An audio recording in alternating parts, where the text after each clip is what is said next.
all my best numbers on Facebook, which I don't trust them. But hey, we're live on YouTube now. Hey, folks.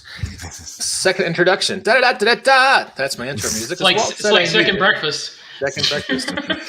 11Z's if you're on the West Coast. And here with science fiction writer Jer Hanley, Walter Billiard, and Rick Partlow. And Rick is like the big daddy of this particular profession, at least on this show, because he's written 41 science fiction books. So 43. 40. I should. Who's counting? The bio I read was off by 2. So it changes. It changes monthly. I'm like, how do you write so much? I have no social life whatsoever. And then there's the clones. The clones. I wish I could deal with a couple clones. It's all good until you have to figure out where they sleep. That gets awkward. It does. It does. So let's talk about Rick real fast. I'm just going to show off your Amazon page. And wow, look at all these books. And I gotta say, I don't know who your cover artist is, but they do nice work. Well, it's various ones. A lot of those are with Athon, and Athon has various cover artists. And the ones that are independently published by me, a lot of them are by Jamie Glover. Mm-hmm. And I think there's a few by Christian Callias, if I'm saying his name correctly. Okay, cool. It looks like you're working mainly in Kindle. Is that right? Yeah. All but one of my books currently are Amazon exclusive. Okay.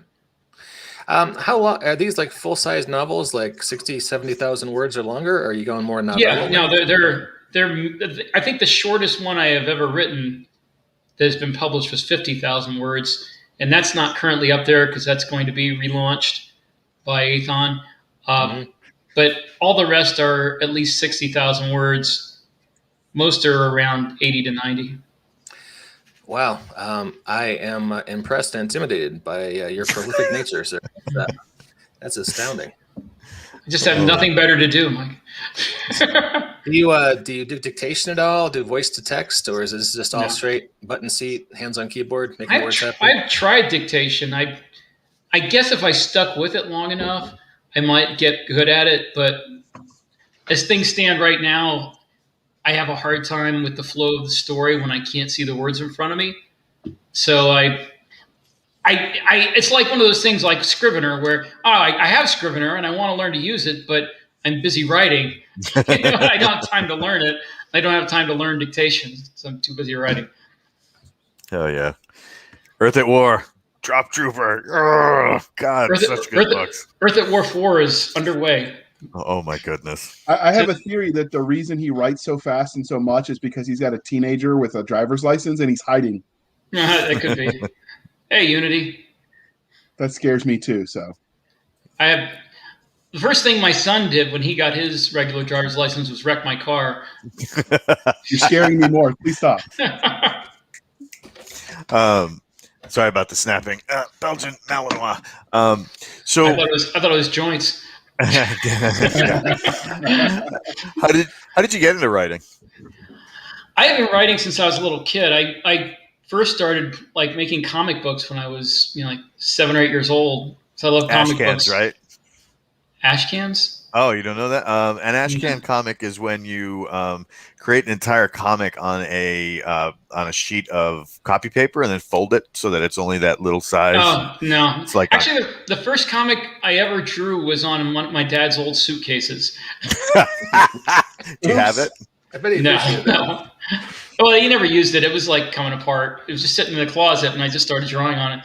But yeah, I drew comic books, and I started doing short stories, like science fiction short stories in class for assignments. And eventually, I think I was in like junior high when I started trying to write a book. And I finished my first book when I was 16 and finished another one when I was 18. And in between, I had one that was like 400 handwritten college ruled paper, pages long, but I never did finish it. It was like this huge survivalist post-nuclear war epic thing. Is it going to see the light of day? It got thrown away decades ago. That's just what your mother wants you to think. Wait for the blackmail to come. Well, All right. So now you are joining the ranks of JR and Walt and myself, and you've entered this world of YouTube channels. yeah. And I'm going to put yours up on a banner. I will mention that if you get motivated, you can get yourself a shortened version of that. Like I'm just youtube.com/BAMF podcast. But don't you have to have a certain number of followers? Yeah, that you do. 100.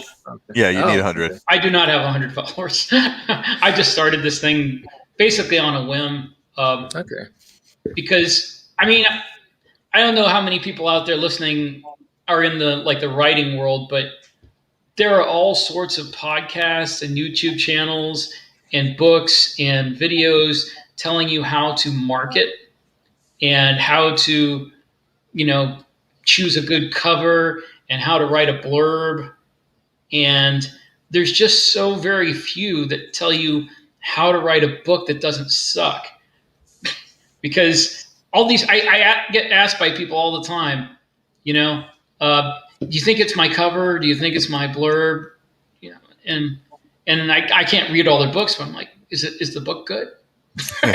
Did you write it good? That's a loaded question, isn't it? Well, I don't ask it because they're not going to answer me honestly, because nobody wants to look at their own stuff. But you can always just, so listen, the story you wrote, does it suck? If it doesn't suck, we got something. If it sucks, well, make it not suck. So, and that's, well, if you got one up, let's see, let's look at your playlist. You've got a couple of these up already, right? I have like 5, I think. Okay. I don't want you to give away your treasures, but just give me the high level version. Well, I give them away anyway because they're free. But I have a general overall how to write science fiction doesn't suck was the first episode, and then I went from there to character development and world building. I did a couple of episodes on world building, and then I had a request on telling people my writing process, outlining a book, so I did that. And I'm going to get back to world building eventually. We're having the carpets replaced in our house, so I haven't had time to make any videos in the last week or so. All right. Let me just ask you, what are the 3 biggest mistakes that newbie writers make when it comes to outlining or world building? World building, I think that one of the biggest mistakes they make is too much of it before they start writing. World building is important for you to know, but it's not like crucial for the audience to know everything. And you don't have to know every single detail of your world, just the parts that are going to be in your story before you start writing it. I have an advantage to some extent because my main universe that I've written like 20 of my books in, it's what I call the birthright universe. I created it when I was 18 or 19 and built on it over the next few years. So I have like a fully fleshed out universe with a history that goes back like 300 years to draw from. And most people don't. But I've written other books and just created the universe off the top of my head, off the cuff. And it worked fine. You don't need to know everything. You just need to know the parts that are important to your story. And if there's something you want to do that sounds cool, then just add it to your universe. Unless you've already painted yourself into a corner, just go ahead. So that's one of the things, is getting too wrapped up in world building and being locked into the world you built instead of what makes a story good. I think the second mistake that people make is describing the world. It gets more important to them than the characters, because most people aren't going to read your book for the world you built. They're going to read it for the characters. And the world is like, the background, the atmosphere. It gives everything a sort of a verisimilitude. I love that word, and I've used it in my YouTube channel over and over. And I know it's kind of pretentious, but it's a good word because it means not reality. You don't have to make things realistic. They just have to have the feeling of realism. And that's the most important thing in the world building, is just having a patina world of realism on your world. where it feels lived in, like you could, scrape your fingernails and feel the dirt underneath them. Mike also likes the word patina. I am super fond of the word patina, so I think you're the second person besides me to ever use that in this podcast, so I appreciate that. So Well, do you, with 20 plus books in one of those universes, do you have like a universe Bible you use to keep it straight? I wish I did. That would take time away from the writing. He's exactly right. Unfortunately, I was telling my wife last night, it's like, man, I cannot remember this character, whether I said what eye color they had in any of the books they've been in. And I had to go back through the books and look. And I'm like, I should really write a world Bible, but it would take me so long to write one. There are people that do that outside of, like, that you can hire to do that. It's not too expensive, I think. I should do that. Terry Mixon talked about hiring someone to do his. I can't remember who he said he got, but yeah, I'm doing a Slack channel. We're writing a sci-fi RPG, whole different beast. But we have a Slack channel running to just put down the details. This planet has these factions. This guy looks like this, just to try to have one wiki page you can go to, so we don't contradict each other in different sections. But yeah, it's a task, especially if you're going back. I mean, God, you've got an encyclopedia worth of words you'd have to parse back through to try and get details like that. Yeah. So. Well, they have to read millions, like a couple million words to get all the details for that Bible. So I hate to think of what I'd have to pay them. It might not be cheap. So what about outlining? Is that, do you find a lot of problems with newbies in that, or is that not one of the problem areas? Well, I mean, I don't know. I don't know what outlining they've done, but I tend to find that, just like me when I was new into it, a lot of newbies resist outlining. That they feel like it robs them of creativity. And I felt the same way. When I wrote my first 6 books, 6 were not outlined. They were all pants, seat of the pants, writing into the dark, discovery writing, whatever pretentious term you want to give to it. It's just it's, if people think that it activates their imagination more, and I have to say it is more fun. It's such a much more fun way to write, because when you start outlining, it really becomes a job. You have to get to the job of writing. But as a professional, which I hope I am at this point, that it is a job. And if you want to make a living at it, if you want to do it well, you have to treat it like a job. And outlining is a tool of the job. And discovery writing, not for everybody. There's certain people who can do it really well. But for most people, especially beginners, discovery writing takes a lot longer. And you wind up writing fewer books and losing fans because you aren't getting the sequels out quick enough. And people are impatient. They read your book, and if the sequel's not coming out in a couple of months, they're like, oh, well, I'm moving on to something else. That's pressure. How are you? Well, I guess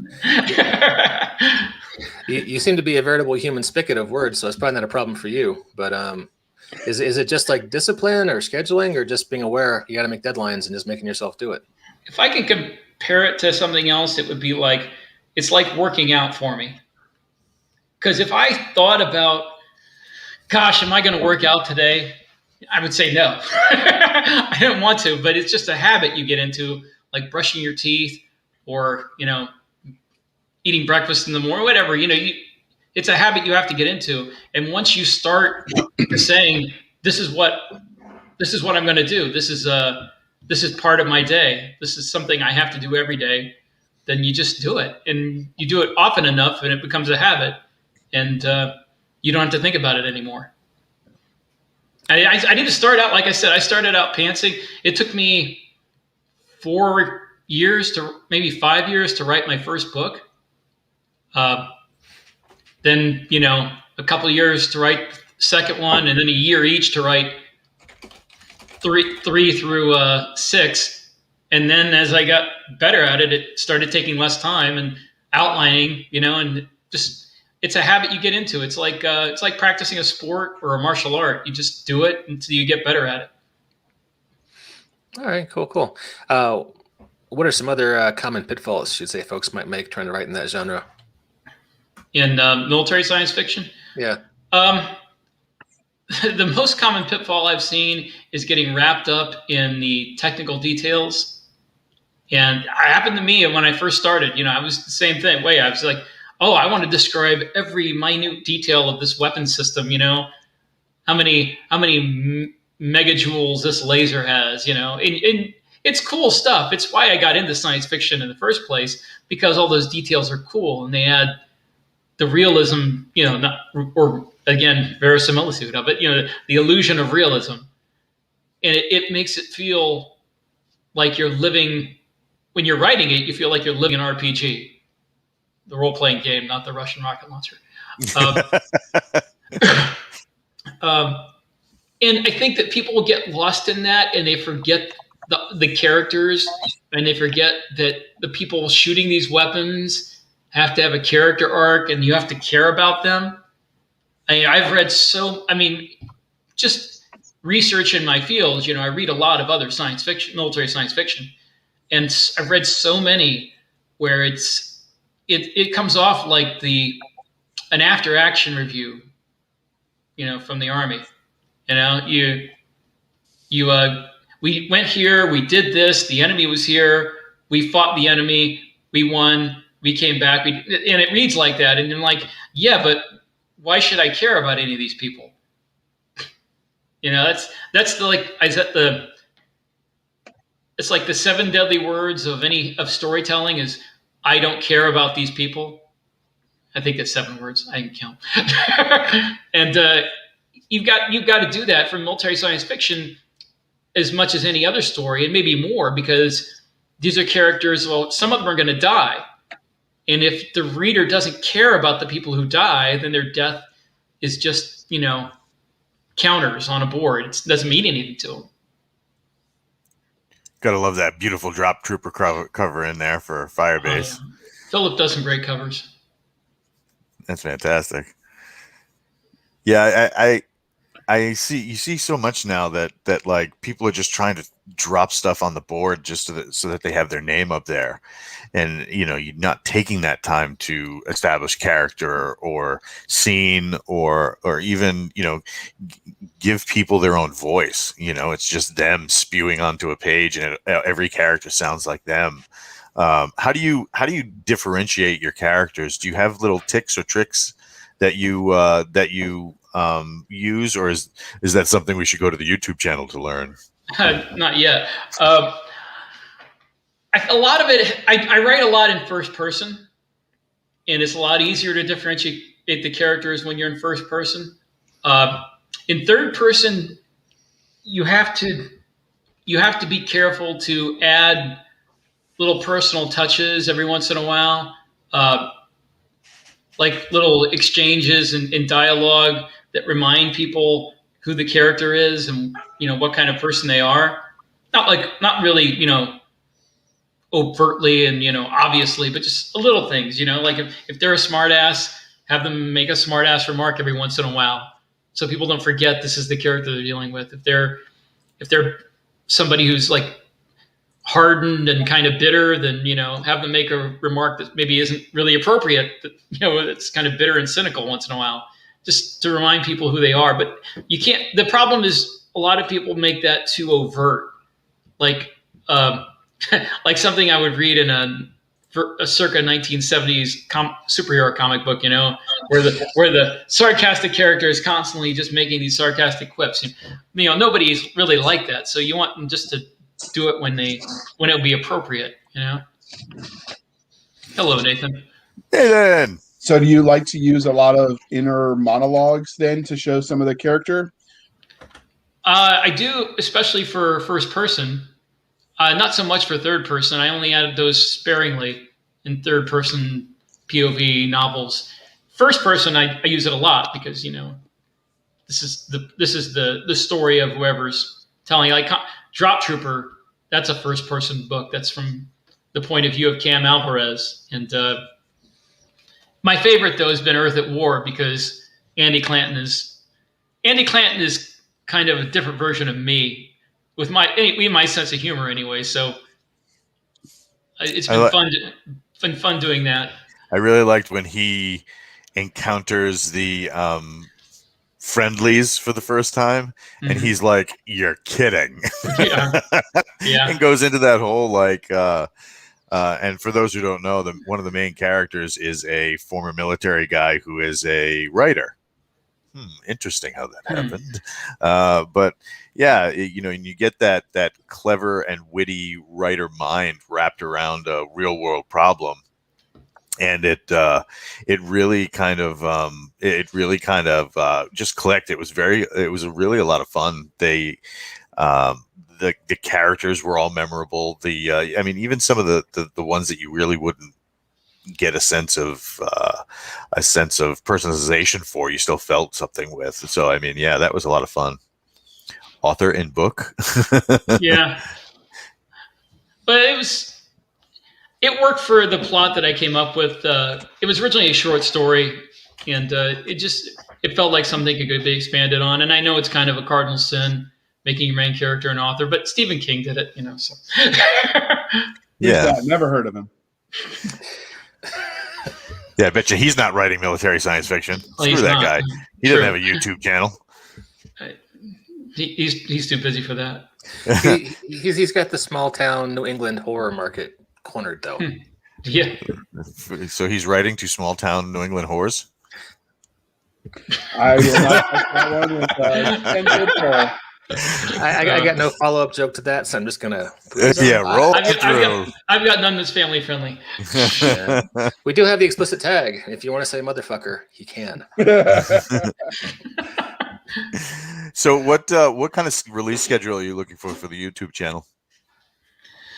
Well, it's not something I'm planning on like monetizing or making a business of. It's just something I'm kind of offering as a how-to for newbie writers. It's trying to, because I get asked these questions a lot. Because I mean, I've done okay, and it feels to some people like I dropped in, dropped in out of the sky and was really successful all of a sudden, and they don't know that I started trying to get published traditionally back in 1995. So it's been a 25-year instant overnight success. So they ask me these questions like it happened quickly, but no, it didn't. It was, and so I'm trying to just answer the questions that I get asked all the time, and I want to try to get maybe one a week out. I did a lot more than that initially, just because of the whole thing of the excitement of the new. Well, man, you got to get a Patreon going. You got to get some merch. It's way too much work. There are words. Yeah, there are words to be written. Although, there's at least one writer we had in this show who writes on his YouTube channel. Oh, yeah. I've talked to people who've done that. My friend... people watch that? Sounds boring. James Aaron. Yeah, James Aaron and Jeff Haskell. And, Jeff Haskell did his 24-hour stream, yeah. Yeah. So, yeah, he and I are... we're good friends. We're good friends like online. We've only met once in real life. How that goes with writers, because we're all shut-ins, it seems like. But I met him at 20 books to 50K, and yeah, I think Mal Cooper does it too. Yeah, I've seen her do some stuff online. So it's not unheard of, but I don't know if I could do that, because I would be too self-conscious about like, oh, did I just pick my nose? Did I scratch my butt, in front of everybody? It's hard enough just being creative without having to worry about that. We'll definitely add a different level to it. Yeah. I write and then I delete a lot of sentences I write and then rewrite instantly. I don't know how much fun that would be for someone to watch, just me going, motherfucker, god damn it. Oh, I'd watch that. Yeah, I'd put it as background noise. Because you're a sadist. So I do most of my dictating when I'm walking, so it would be pretty boring for people. It'd just be lots of heavy breathing. Okay. Not that kind. Won't get your mind together. You should go to some of the Zoom calls I go to for my day job, man. There's guys that don't know about the mute button. And sometimes you don't want to tell them because you're like, you feel bad if it's an older dude, especially. But after like an hour of just listening to him, like, man, are you okay? No, I am your father. Yeah, exactly. So it is a whole thing. So this is a cool cover you have here. Like I said, you got great covers, Rick. Tom Edwards did that one. That's Scott Bartlett is the publisher for that series. He has a very close relationship with Tom Edwards. So I noticed a lot of your stuff. So actually, I have one of your books on my phone right now for walking. I have, I think I have the first, the one we saw before, Contact Front. Wholesale Slaughter. I think so. Oh no, he's good. You have Drop Trooper #1, Contact Front, right? Contact Front. That's the one I got. Yeah. You do a lot with Audible. Is that Walt's mentioned before? That's kind of blowing up. What's your experience been like with that? Well, I don't do a lot with Audible. My publishers do a lot with Audible. I've been produced, I guess is the word, in audiobooks, a lot of different methods. 5 of my books were picked up by Tantor Media, and they produced them. And the ones through Aethon, some of them are through Audible Studios, some are through Podium, some they had produced on their own. Scott Bartlett, the Earth at War books, he produced those on his own, and I have done 4 of my own books through ACX through royalty share with a narrator, and I would never do that again because it was the biggest pain in the butt that I've ever experienced. Because you have to sit down there and listen to every minute of that with your book open in front of you. And then if you hear a mistake, you have to like pause it, write down the time in the recording, write down what it should have been from the book and what the mistake was. It takes hours and hours and hours. And I could be writing. There are companies that actually do that proofing. Veronica Giguere, and I'm probably butchering her French name. She's talked about having to outsource so she could increase her output. Yeah. So there's a whole infrastructure that's come up around it. So what you're talking about was how long ago? Because it seems like the audiobook like market 2016. Yeah, the audiobook market. 2015. The audiobook market has matured a lot since then, and so the infrastructure around it is there in ways that it wasn't before. And I think that'll make a difference to your experience. There, like I said, there's companies that do the proofing, that do the audio engineering and all that stuff. I mean, of course you got to pay for the privilege, but I also have a new series coming out through Aethon that's going to be produced by Blackstone. So that'll be another, and I've had one through them through Podium, like I said. So there's a very variety of different producers. They all have their little idiosyncrasies. Except for the one I did myself, mostly all I have to do is provide the narrator with a list of words that he might need to know how to pronounce, and then he'll sometimes get back to me with more words that I did not think about, and he wants to know how to pronounce those. And if anybody has a particular accent, you tell them ahead of time. So that's always funny when you listen to things like the famous corpsman becomes corpsman, or adjutant oh my becomes God, adjutant, or the military one, a route becomes a route. The corpsman thing that really gets me. And I told there was one. I'm not going to mention who it was or what book series, but I told the narrator after the first book. I wrote him a note saying this is Corpsman, not Corpsman, and they still did it in the second book. It pissed me off. Yeah, it's you catch little things like that, right? The most glaring one I ever encountered personally was in the Game of Thrones audiobooks. The guy switched accents for some characters from book to book. Huh. Which, if you're binging them, listen to them all at once. It's a little disconcerting when this guy had a Scottish accent. And now he sounds, English or something. It's kind of takes you out of it. Aren't there decades between those books, though? Yeah, it's a long time between. He developed Scottishness in between books. It's contagious. It got to the point where with Drop Trooper that I did not, even though it's Marines, I did away with corpsman and renamed it medic, and had somebody comment, back in the old days, used to call these guys medics corpsmen. He said, but half of our medics are women. He says, I know, that's why they don't call them that anymore. So you got to explain that stuff if you do it, because people are sticklers and they don't care if you said at the very beginning of the series that this isn't exactly the modern day Marines. It's 300 years in the future, and it's a combination of the British Royal Marines and the U.S. Airborne Infantry and the U.S. Marine Corps and Australian. And the ranks are a little bit different and terminology is a little bit different. But if you don't tell them like every once in a while, then you get people writing mad emails saying, this is not how the rank structure of the U.S. Marines go. And it's like, yes, because this is 300 years in the future and a different government. People get personally invested in terminology. It's I was on a DoD project once where we were combining accounting systems from different branches, and poor man. Yeah, it was my first job out of college. People got so pissed off, guys have been doing accounting for the Navy their whole life one way, and we call these things this way, and the Air Force calls them this way, and we're not going to let any other branch tell us how we're going to, use those terms, and blah. So the job didn't pay enough. It always back to the books. We're going to use Walt's blunt force segue. It always amuses me where people draw the line with what they'll accept in a fiction book. Like space dragons, you're okay with. Change corpsman to medic, and what? Yeah, like it's kind of amusing. I actually had somebody on one of mine write that Marines don't say huzzah because I use the British spelling just to be a little different. They say this, and I'm like, but Space Marines do. It's speculative fiction. We're speculating. They say it differently.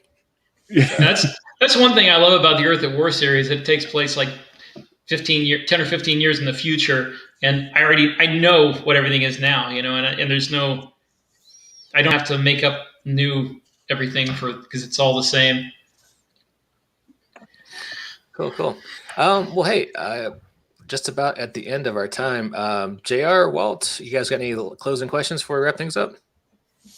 Yeah, what's the next show going to be on? So when you're when you sit down, Rick, what are you going to do next? Do you know, or do you pants that?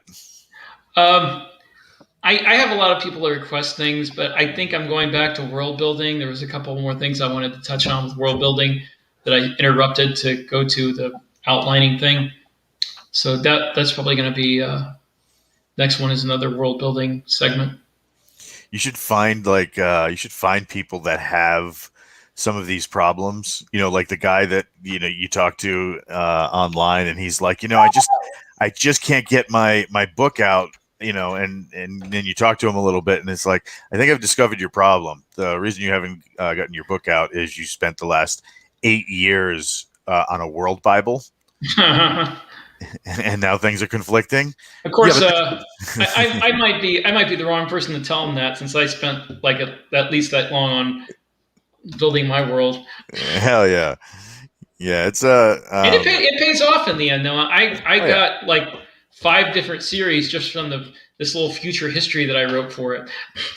But like you were saying, not every detail needs to make it in there. Like you don't have to agonize over what flavor of yogurt is now available in the U.S. Space Corps Marines. That was a funny question I got for Wholesale Slaughter, which is the mech book series. Somebody said, I'm trying to picture the map of the Star Kingdoms in your book, and I can't quite get it. Where are they aligned? No idea. Just whatever's convenient for the plot, man, So that's the danger with world Bibles. I've done that before, just in general terms, because if you do it with a co-writer, it helps to be on the same page, even just simple like character sheets. And then you change stuff as the plot demands it. And if you don't remember to update the World Bible, now you have like all these documents like, wait, which one is the real one? And then your Word Bible becomes useless. That's true. U.S. Space Corps Marines, yoink. What is it core or corpse? Is it Space Corpse? No, it's not corpse. Don't start. Space Corpse is a new movie coming from Asylum, direct to the Sci-Fi channel in the near future. There you go. I got really angry email one time. Starring Bruce Willis. Bruce has got to eat, man. People don't understand that. And the dolls will be manipulated by Josh Hayes. Don't start. This is how we have problems. Yeah. It's action figures, man. What are they called? The guys who are serving in the Space Force? Do you guys know? Is it Defenders? Guardians. That is just so retarded. I'm sorry. I would have liked Defenders of the Earth. You know, Defenders of the Earth. I'd like to see these guys in PT uniform, because if they have no muscle tone, there's no way you can call them Guardians. They're Guardians of the Galaxy. Well, they're wearing battle mech, aren't they? I thought that was a battle mech branch. Is that not the battle mech branch? I don't know. And that's why I had the explicit tag. So we can have comments. You're gonna go blind, Josh. Oh boy. All right. Well, what'd you say, JR? I got nothing to that. I'm just gonna smile and nod. All right. Rick, it's been a pleasure having you on, sir. Well, thank you very much for having me. Yeah, no worries. I'd love to have you on again in the future. If you ever want to take your books into the worlds of RPGs, talk to Walt, because he's good at that. Don't start. This is how we get problems. Yeah, sure, Walt. You go ahead and do that for me, would you? That's where you delegate and then hires other people at your expense. We're not quitting just because you showed up in the comments, Josh. I swear. It just happened to coincide. I have a meeting at my day job in about 15 minutes, and I wanted to grab more coffee and talk to the wife before that happened. So good luck. You don't need to talk to the wife. You know, if you started grabbing the wife and talking to the coffee, things might go a little different for you. It's true. Do you talk to your coffee, Walt? Every day. He has a YouTube show. He has a YouTube show about talking to his coffee. You know, you guys looked at the things that get hits on YouTube? Sorry, going off topic now. Yep, Bigfoot romance for the win. Not me. Yeah. There's a guy here in Denver. I got a Great Dane puppy, so I'm looking at Great Dane videos, and there's a guy here in Denver who has a Great Dane puppy. Well, it's now a full-grown dog, and he gets thousands, tens of thousands of views. People just him taping his dog, running in the backyard. I watch a lot of dash cam car wreck videos. Oh, comrade, I'll be there in 10 minutes. Oh, I got hit. Well, I don't watch the Russian ones anymore, because in Russia, you actually it gets too predictable. Because if you went to Russia, the odds are you're going to have an accident. Just like everybody there has an accident. I think there's vodka involved. But, well, that's why they had. That's why the cars in Russia now come standard with the dash cams. Yeah, so many videos. It's like the law there that you have to have one. Yeah, because insurance fraud. Yep. Yeah, so many people were doing insurance fraud. But the ones in the U.S. are a little less predictable, and it's fun because the people in the U.S. get angrier. In Russia, they have this fatalistic attitude, like, I got in a car accident again. Sinokin. Well, I feel like I should keep the show going for 15 more minutes because people are showing up now. Well, as I said, I have no social life, so go ahead. Oh, my God. If you're ever feeling bad about your life, Google the phrase Denny's fights on YouTube. Oh, yeah. Is that worse than the people of Walmart? Yeah, it's more violent. Yeah. Okay. Yeah, my little brother sent me the other day, and I'm so happy that COVID is starting to meander around enough so that things are opening up. Just because I did not know that in the state where I live, in the big city here, they have midget boxing. And I am the second, and not stupid. It's a farce. It's a league, and these guys are legit boxers. And I was like, this has got to happen. There's going to be burgers and fries beforehand, probably copious amounts of beer later. But yes, we're going to go see this. It's going to be awesome. I never know how to feel about that stuff. I used to work with a lady who was an arts writer, and she went to some estate sale to look for weird shit. And there was somebody who was an obsessive fan of a 1930s, 1940s midget wrestling league in central Indiana. And the guy had he went to every show, had every promo book, it had every signed black and white photos of all these dead midgets, because it was the 1990s when I was looking at this. And I'm like, this Dead is what they were doing. A great name for a punk band, by the way. Yes. It would be. But you always think Indiana in the 40s or 50s, well, those folks are just plowing out in the cornfields, not doing anything else. And then you're like, wow, they would go down to the local National Guard armory or whatever, and watch these poor little people beat each other. I have complicated emotions about that. But then again, you know, that it's like the old carnivals. You know, the people shut down the carnivals because because the freak shows, because they thought it was exploiting, you know, people with disabilities or deformities. But when they shut them down, these people who used to make pretty good money were suddenly out of a job and couldn't support themselves. Well, that's one reason why it's complicated, is because it's a paycheck for somebody. And if you take it away because of your morality, well, all you're really doing is denying someone else a paycheck because you felt offended by it. And what good is that done to the person who you were trying to protect? So just remember one thing, though. Nobody tosses a dwarf. No. That's probably where you should hit the button there, bro.